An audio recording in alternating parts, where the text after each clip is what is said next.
Alright, today's little tidbit is understanding what you're looking at.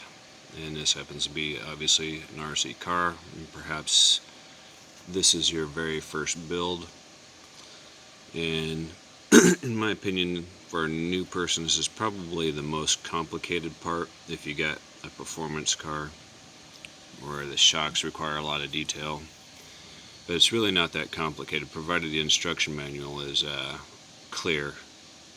And at first it looks like all this stuff just goes through here, and it really does. But this being the main shock body in this particular case, everything on this side of the shock body gets assembled first. So all this gets assembled, and then it slides through here, and then the rest of these components get attached. That's the easiest way to explain it. I know there's some other manuals I've experienced in my life where the translation's lost and the wording.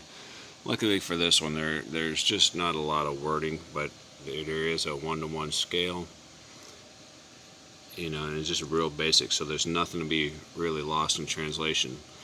As long as you just follow the direction of order of things, everything flows really easily.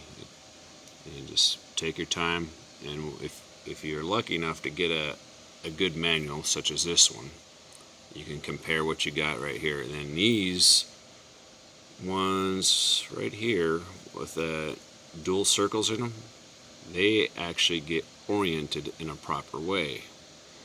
And you can see this one right here, it faces this direction, right? So there's a little raised area right here. This innermost circle right here is the raised area that sits inside this cup right here.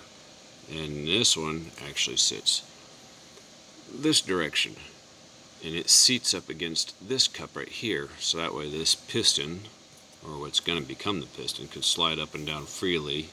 And be sure to lubricate these O-rings. I just got mine sitting in a little bath of oil right there, and this helps them slide on the shaft nice and easy without damaging them. Hope that helps.